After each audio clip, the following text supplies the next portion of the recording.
The impact of school closure on communities and families. In the past, parents and other members of the community had to confront the attack on their community schools with little more than strong feelings and emotions. Today, we have an ever-increasing literature on small schools that lends very strong support to their efforts to maintain their school in the community. Scholars and researchers have provided rural parents with irrefutable evidence to back up what they have known and felt all along about the value and academic viability of small community schools. This quote is by Michael Corbett and Dennis McCullough, leading experts on school closure research and small school viability. It accurately describes the situation we find ourselves in today. The fortunate thing for those in charge of making this decision is that you have a lot of solid information to base your decision on.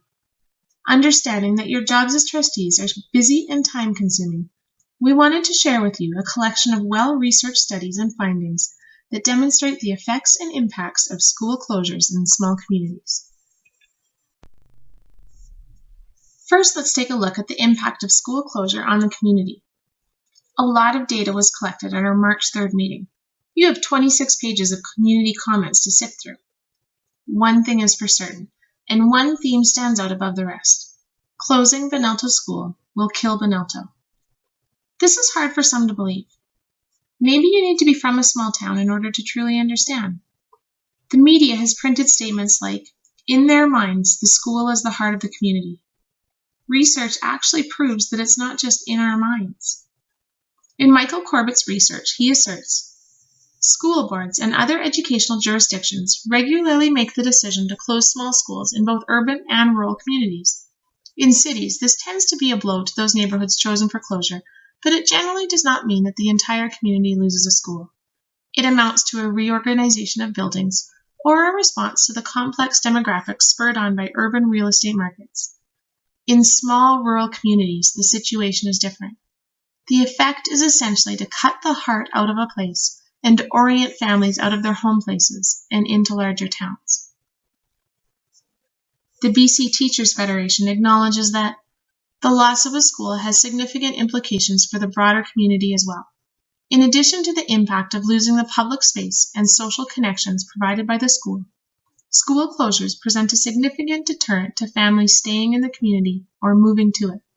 School closures affect property values, businesses, and community viability overall.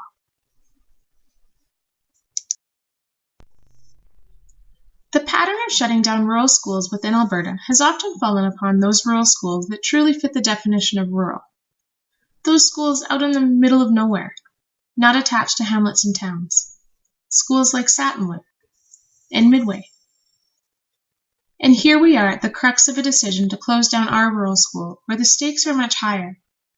The fact that Benalto School exists within a community that will thrive in its existence or disappear in its absence makes the question of school closure within this community much more complicated. Let's look at the economic implications of closing Benalto School. Local realtors state that property values will drop and people will stop moving into the community. Research and history confirm that. Businesses that have started in the last 2 years will have a very hard time with growth and development. Future growth with a new subdivision will not move forward. As families divide between other school divisions, property tax dollars will not go in support of Chinook's Edge School Division, and their extended family members, neighbors, and community members will follow. Currently, our school employs 7 people. What will happen to those employees and their jobs? Let's also look at the social implications of closing Benalto School. Currently, Benalto is a vibrant community. Parents volunteer at the school, and the school volunteers within the community.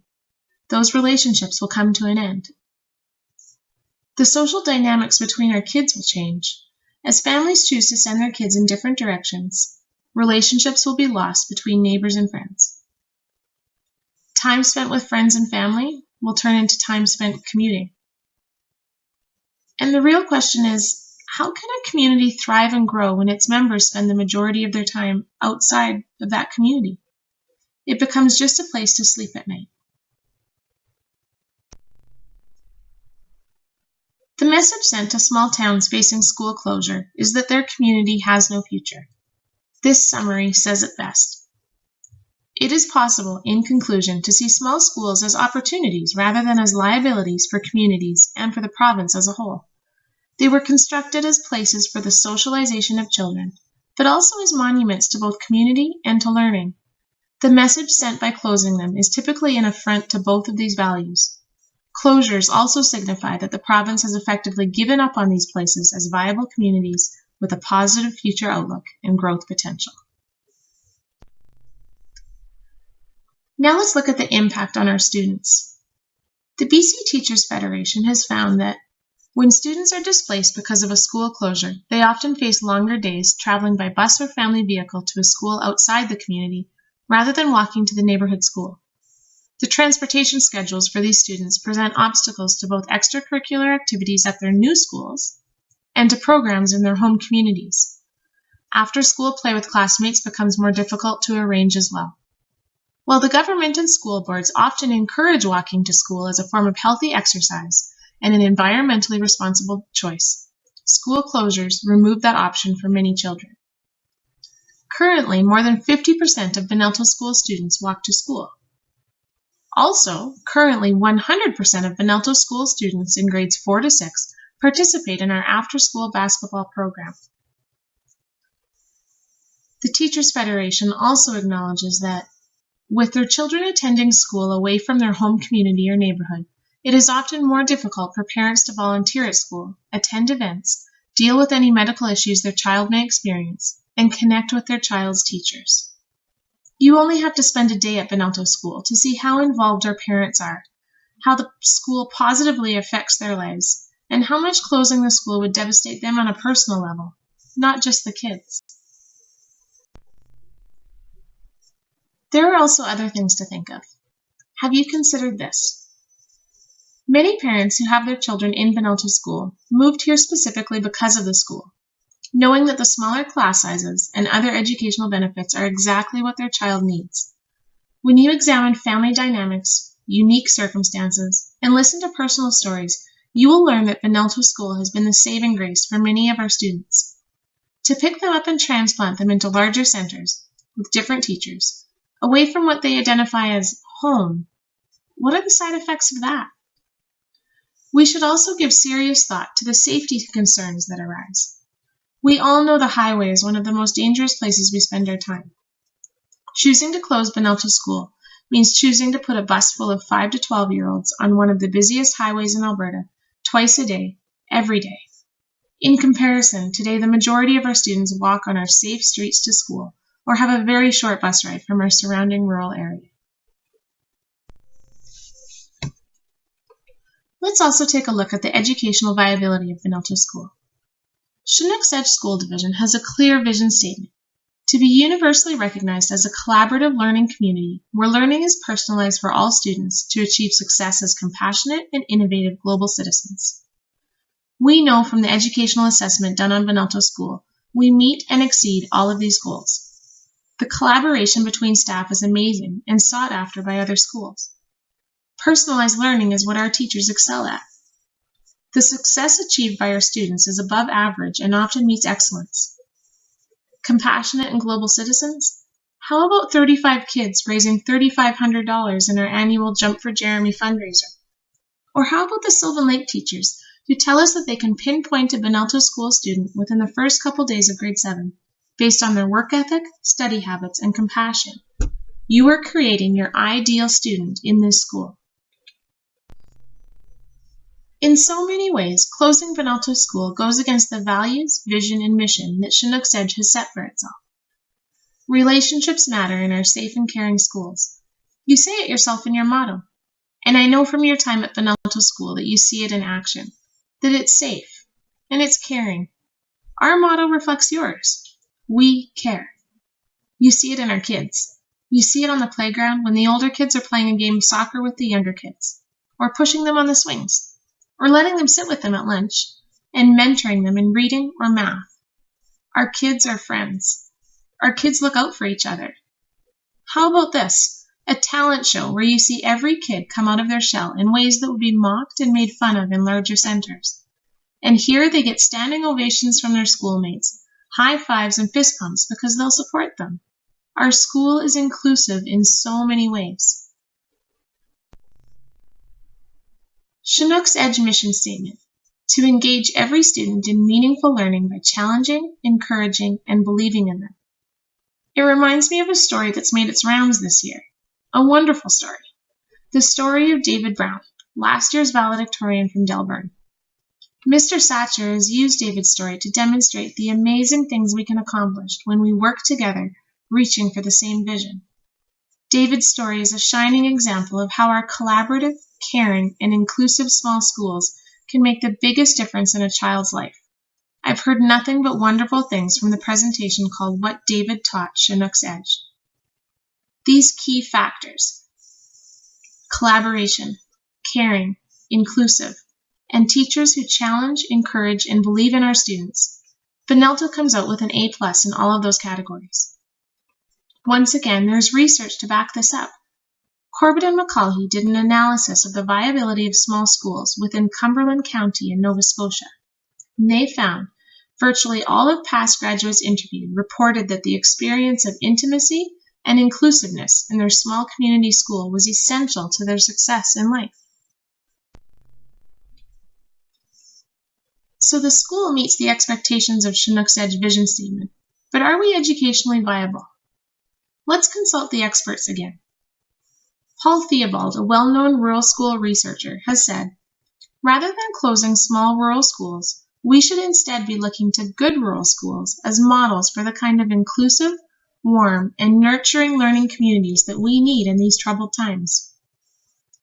Let's also note John Bailey in his case for small schools, who said, policymakers assume that large schools are superior due to technology, resources, and curriculums that provide a deeper and broader education. Yet a review of research literature exposes this assumption as a fraud. Out of 22 major studies examining academic achievement by school size, none finds that large schools are superior to small schools. 14 studies find equivalent achievement, and 8 studies find small schools superior. Let's answer the question, is Benalto School educationally viable? Well, we have two scenarios. Number one, is it viable with 22 students and the Chinook's Edge projected kindergarten enrollment of 3 students per year? No, we all agree. To reduce staff to 1.0 FTE for grades K to 6 leads to an educational environment that is damaging to everyone. Even the option of only closing one half of the school leads to significant challenges to the educational viability of the school, with the staff being cut to 1 FTE teacher. The reason Benalto School works as amazingly as it does is because of the relationship, experience, and collaboration between the fantastic staff that we have. The cost for operations and maintenance would be the same, and the underutilization of the building would result in us facing another viability closure process because the numbers don't make sense. But let's ask the question again. Is Benalto School educationally viable according to the educational assessment done by Chinook's Edge, the research done by experts, and the projected enrollment established by the demographic study and enhanced by promotional marketing? The answer is yes. Consider this. If Benalto was declining in population, if we had no plans of growth and development, if our demographic study proved numbers would never increase, you would have a sure case for closing the school down. If the financial situation revealed that Chinook's Edge was going to gain a financial windfall through school closure, you would have a sure case for closing the school down. And if this research didn't exist, research that proves the damaging and far-reaching impacts of school closure, you would have a sure case for closing the school down. However, we are on the brink of growth and development. Our population of children 4 and under is large and growing. We've set up a formula within our project plan that would ensure the educational success of our students and financial viability of our school that places us in your cost per student average. And we've developed this alternative plan to the 2-year viability study that includes a detailed course of action and long-term goals that reach outside the box to help make changes to ensure the success of all rural schools in your division and in the province. Another great quote from the Center for Rural Affairs in Nebraska states, "Public policy that pressures small schools into consolidation through underfunding and incentives is counterproductive. As schools get larger, educational results generally worsen. The academic, social, and communal advantages of smaller schools are lost. It makes little sense for the best interest of communities and society to adopt public policy that worsens the achievement of outcomes of our schools and students." This is what we're asking you to consider. A pause. A pause to examine the 2-year viability study that has happened and realize the fundamental flaws in a procedure that doesn't include a plan of action. This isn't right. Look at the timelines. Why is so little accomplished in 2 years, and so much progress in the time following the creation of a formal committee in the last 5 months? We're asking for a pause to examine the 2-year extension we're requesting and the project plan that accompanies it. This plan can be in place for any future school that's in the same boat. You see a dip in enrollment, and you can show them the procedural manual that we will build to help that school instead of hinder it. We have the background in place. The research. We've built the connections with other school divisions. The education minister, the county councilors, and MLAs who will support us. Why not give this a shot? Our teachers are committed to following this through. Our parents and community members are committed to following this through.